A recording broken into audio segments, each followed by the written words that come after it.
في جمعية نهضة العلماء وإظهار شعائر على طريقة.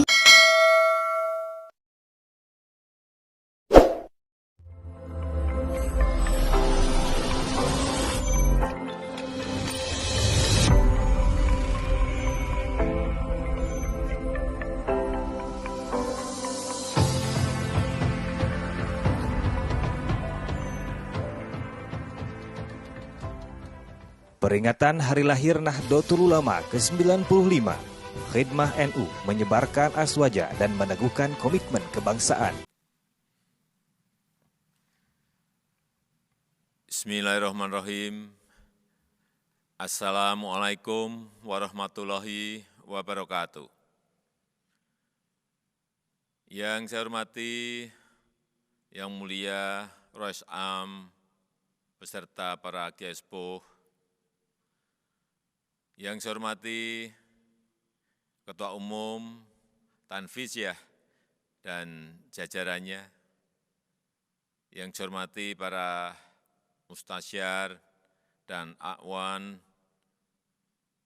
yang saya hormati para pengurus Badan Otonom dan Lembaga NU, yang saya hormati seluruh pengurus wilayah, Majelis Wakil Cabang, dan ranting NU di seluruh Indonesia dan dunia. Bapak Ibu, hadirin hadirat yang berbahagia. Sejak sebelum Indonesia merdeka, Nahdlatul Ulama merupakan organisasi yang memberikan kontribusi nyata untuk mencapai kemerdekaan dan turut mengisi pembangunan negara kita, Indonesia. Kita semua bersyukur, alhamdulillah, dan berterima kasih kepada Nahdlatul Ulama yang senantiasa konsisten membela Pancasila, membela Bhinneka Tunggal Ika, membela Negara Kesatuan Republik Indonesia dan Undang-Undang Dasar Negara Republik Indonesia tahun 1945. Di tengah perubahan dan tantangan zaman yang semakin kompleks, NU juga selalu berada di garda terdepan dalam membela kepentingan bangsa dan negara. Kita semua melihat bukti Nahdlatul Ulama berperan besar dalam mencerdaskan kehidupan bangsa, menggerakkan semangat nasionalisme dan semangat toleransi, serta dalam melawan segala bentuk radikalisme dan terorisme.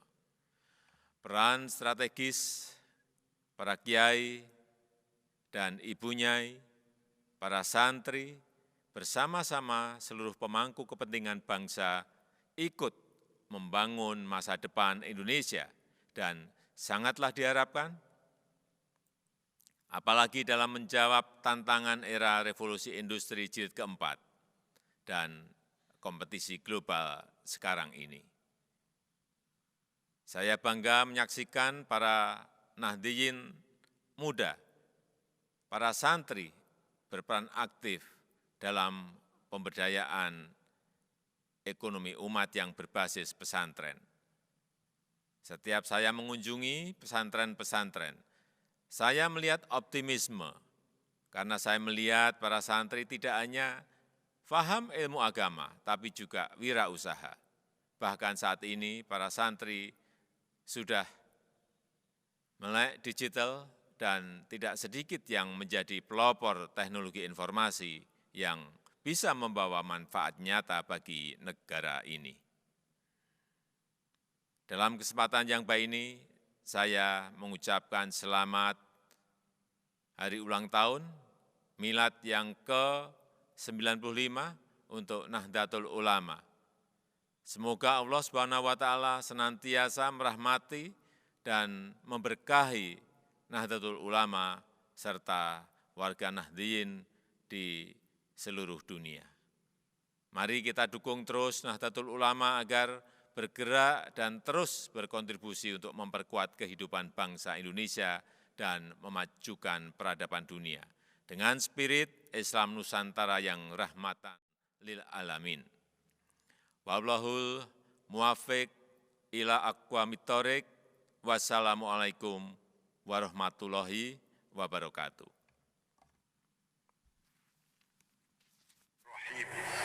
Alhamdulillahi Rabbil Alamin. Wassalatu wassalamu ala Sayyidina wa maulana wa habibina wa syafi'ina Muhammad afdhul anbiya'i wa khatamil mursalin wa ala alihi wa sahbihi wa man tabi'ahu bi ihsan min yaumina hadha ila yaumin nahdati waddin. Yang terhormat Bapak Presiden Republik Indonesia, Bapak Insinyur Haji Joko Widodo, a'azzahullah bi'izzatih wa akramahu bikaramih. Ashab al-fadilah, hadratul mustasyarin, ashab al-fadilah, hadratul asai syuriyah, wabil khusus ar-rais al-am, ya Haji Miftah al-Akhyar, atalallahu baqa'ah, tukhlar bil ummah. Rekan-rekan pengurusan Fidyah, pengurus besar Nahdlatul Ulama, ashab al-ma'id, ashab Turukis Sufiyah al-Mu'tabar an-Nahdiyah, pengurus NU seluruh Indonesia dari wilayah cabang MW Jatim yang ikut serta hadir dalam acara ini melalui virtual.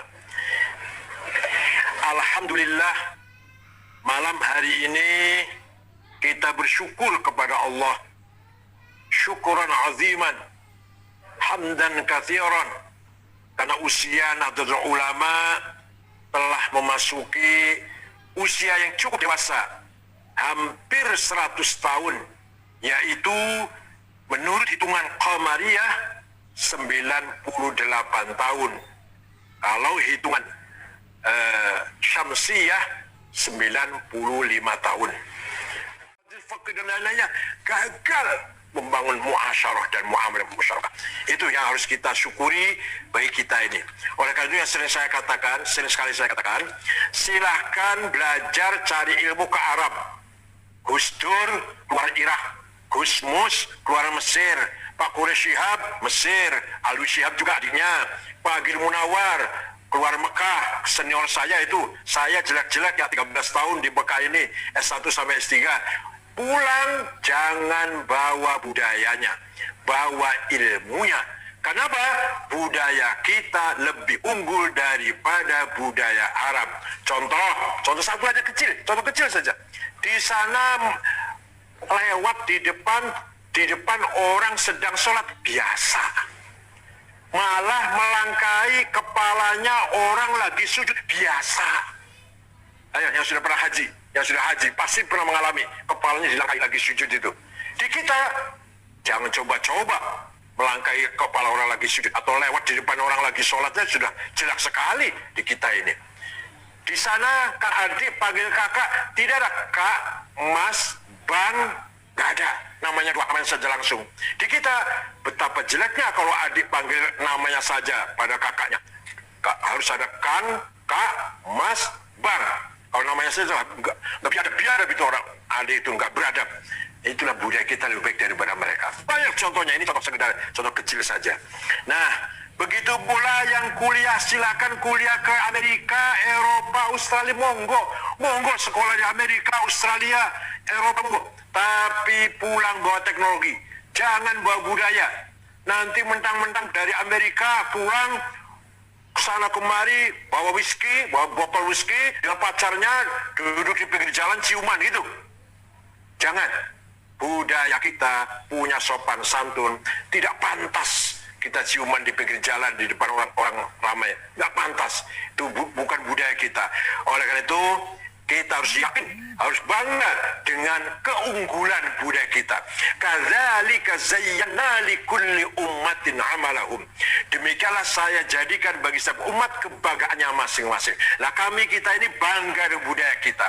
Oleh karena itu ketika kita berbicara, mari kita pertahankan NKRI, mari kita pertahankan persatuan Indonesia, keutuhan Indonesia.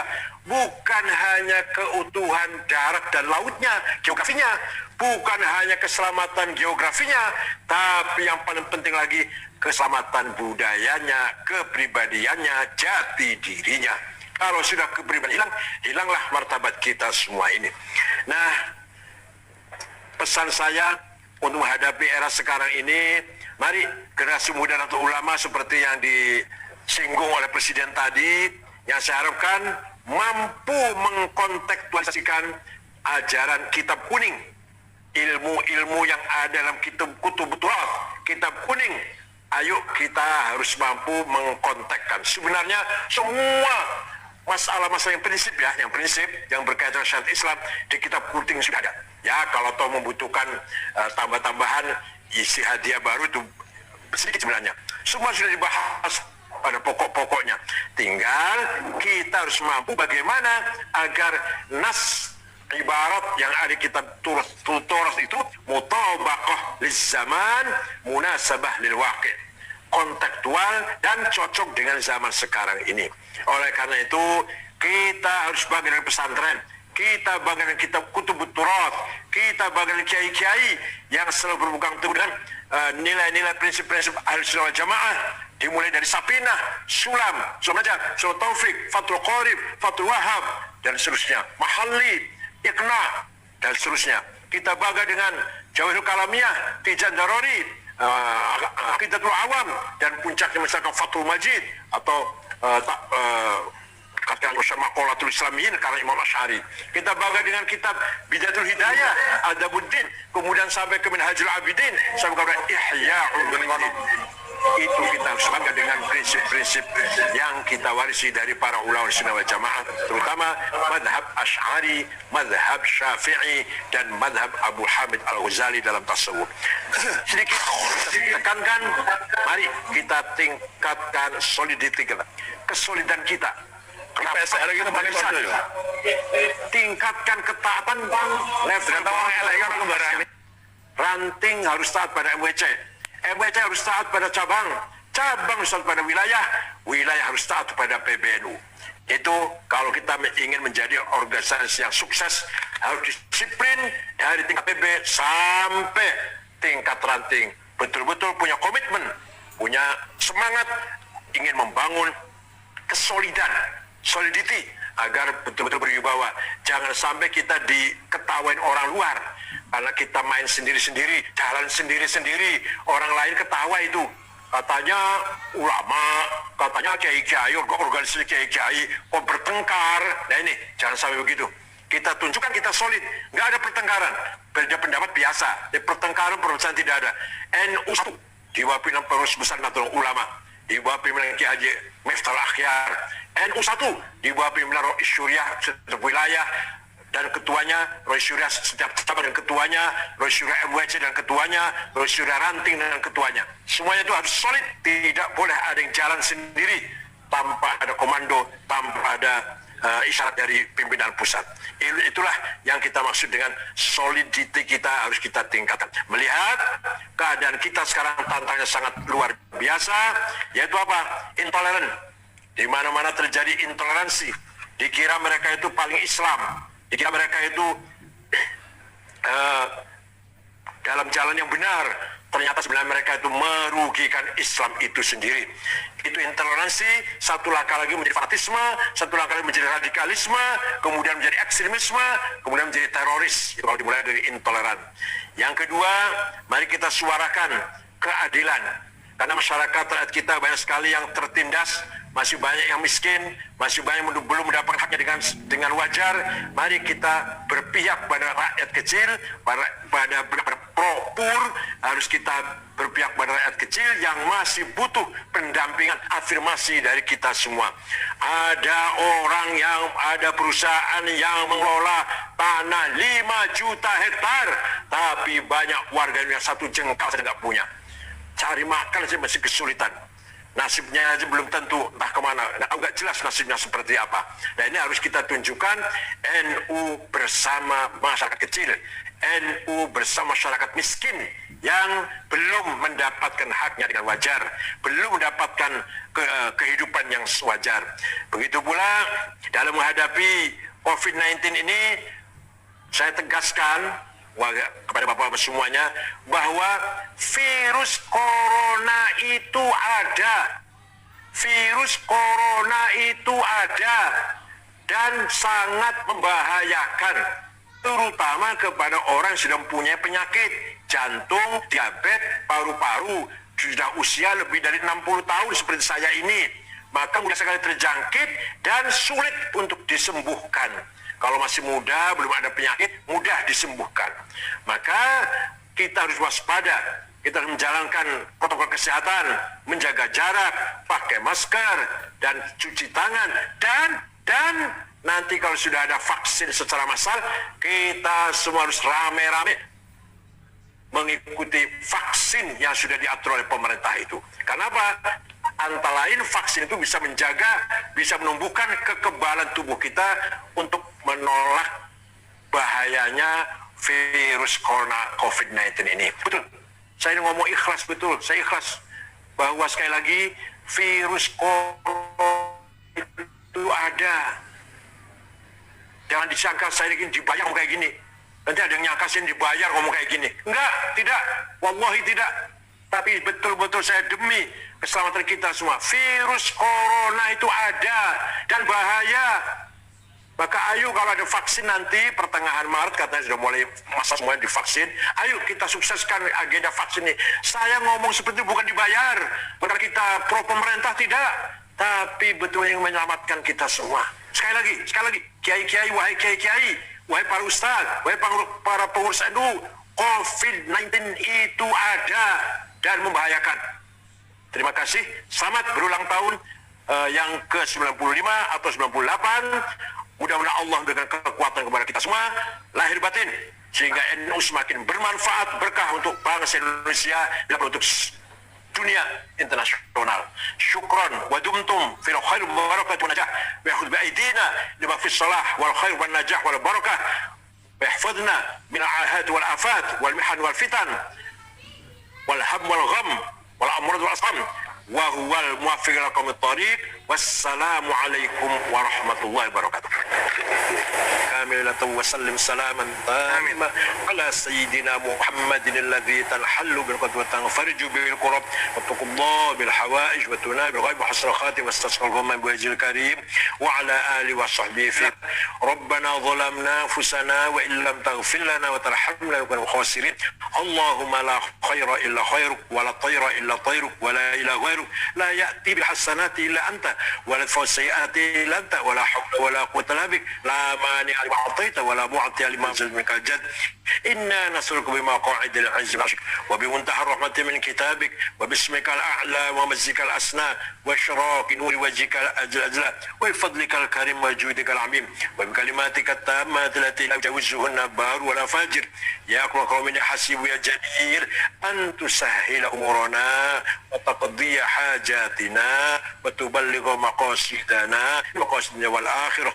اللهم إنه ليس في السماوات دورات ولا في الأرض غمرات ولا في الجبال مدرات ولا في البحار قطرات ولا في النفوس خطرات ولا في العيون لحظات ولا في الأشياء الرقات الأسامي حركات إلا وهي بك عارفات ولا مشاهدات وعليك دالات وفي ملك متحيرات.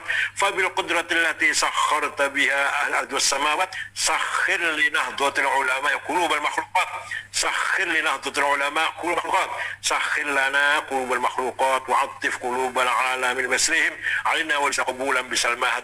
ربنا اختم لنا بالإيمان والإسلام واجعل عند انتهاء آجال هذه الدنيا آخر كلامنا كلمة لا إله إلا الله. رب يسر ولا تعسر بالخير وليتلطف ولا يشعرن بأحد ذلك من خشى ربه. إنا نجعلك في نحور وشورهم إنا نشكر ضعف قوتنا وقلة حيلتنا وهم الناس أنت ربنا رب المستضعفين يا أرحم الراحمين. ربنا آتنا في الدنيا حسنة فلا وقنا عذاب النار وصلى الله على سيدنا محمد النبي الأمي الحمد لله رب العالمين. الفاتحة.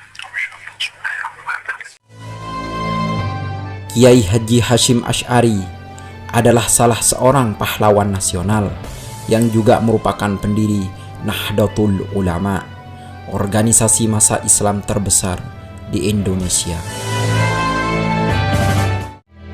Di tahun 1926, Kiai Haji Hasyim Asy'ari menjadi salah satu pemerakarsa berdirinya Nahdlatul Ulama yang berarti kebangkitan ulama.